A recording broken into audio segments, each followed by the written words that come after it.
Here are 9 tips for landing and surviving the early game in Fortnite, presented by Fortnite Master. In this video, we talk about how to optimize your early game, with in-depth explanations on getting the best landing, finding loot, and winning early skirmishes. Without wasting any time, let's get started. First things first, check the map as soon as you enter the lobby. Fortnite will display the battle bus's route on the map, which is great for determining your drop location ahead of time. Not only will this diffuse any confusion between party members, it gives you a ton of information about where many players will end up dropping. This leads us to our next tip, choosing the right drop location. It's important to choose a drop location that fits your playstyle, meaning if you don't like fighting under pressure with minimal weapons and resources, then land somewhere more remote, not a central location like Tilted Towers or Salty Springs. Judging by the battle bus's route, you can tell which locations will be the hottest drops every game, and whether to target or avoid those. Locations at the very beginning and directly under the bus's route tend to be hot drops. Other locations will almost always be hot drops, like Tilted Towers, Retail Row, and Salty Springs. These places are popular because they have a lot of loot and are centrally located on the map, making them close to the battle bus's route almost every time. Unnamed locations are great options for players looking for more laid-back drops. These are places like soccer stadium, motel, shipping container yard, and factories. These drops are less popular and have more than enough loot for a couple of people. The random houses and broken buildings around the map are also good places to land if you need to make a quick adjustment from your original landing plan. Although there isn't as much total loot in these places, there will usually be enough for at least one person to feel comfortable in early skirmishes. Once you've chosen a location, it's all about getting there before your opponents. The overall goal is to drop from the bus, glide down at the steepest possible angle, and have your glider auto-deploy over the lowest possible elevation. The first thing to know is when to drop from the bus, which can vary a lot from game to game depending on the bus's route. Ultimately, you're aiming to auto-deploy about 1 to 1.5 map grid squares from your destination. In most games, you'll have to skydive at an angle to meet that sweet spot. If you're aiming to deploy over one of the lowest elevation spots on the map, like the river next to Tilted, you want to aim for about 1 grid square away from your target. Otherwise, aim to auto-deploy about 1.25 to 1.5 grid squares from your destination, depending on the elevation. Landing at different locations on mountains like Viking Village or the new haunted castle is a little different because they're already so high. For these, aim for a spot off the edge of the mountain when gliding. To land at locations that are really far from the bus route, it's all about deploying early and making sure you'll be able to make it all the way there.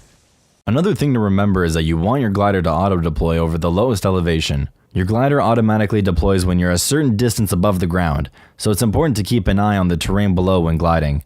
You'll be forced to deploy much higher if you're gliding over a mountain, rather than the lowest valley or a river. Things like roads, rivers, and valleys in between hills are best spots to aim for when you're trying to deploy at the lowest possible elevation.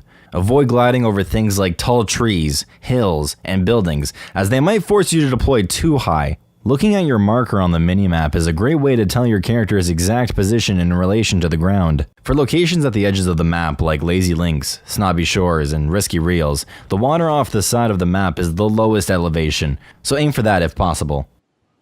After you deploy at the lowest elevation, it's time to start scouting your surroundings. Take a look around at the other players gliding towards the same location and note their height and general direction. This information is vital for landing at the best spot and knowing where your immediate threats are.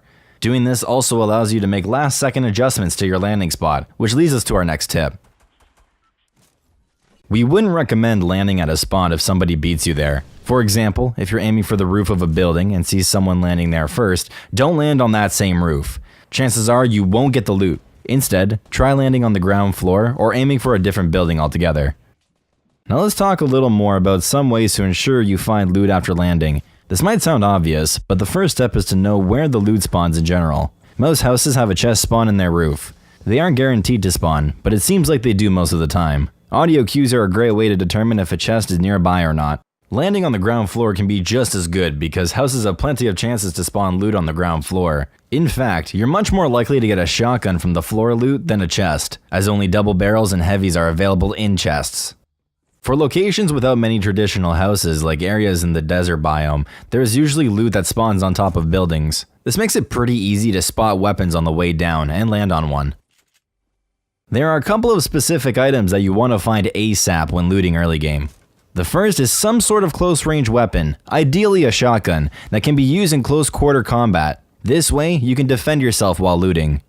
Next, you want to find a medium-ranged weapon like an assault rifle. This is essential for taking any fights after the first minute of looting when you're leaving your landing spot. In the early stages of looting, it's also a good idea to start farming wood and furniture, or whatever is available, so you have a few walls, ramps, or floors at your disposal. And ideally, you want to find shields as well. If there is no immediate threat, finding shields should be a top priority after securing a close and mid-range weapon. Remember to drink shields, especially mini shields, as soon as possible. The only reason to wait is if you have a big shield and there is no immediate threat, meaning you could possibly find minis before the big. If there are people anywhere nearby, we recommend just drinking the big shield right away. Early fights in and around houses can be nerve-wracking, so it's important to take every advantage you can get. First, listen closely.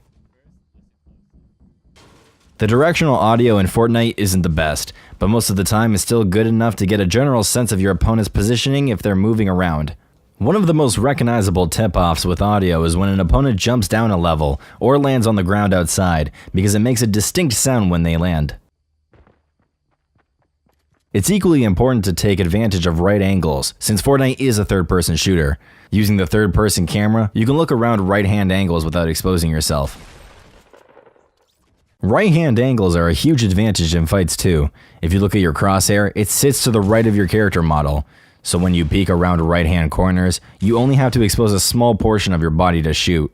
When peeking left-hand corners, you practically have to walk into the open to shoot without hitting the wall.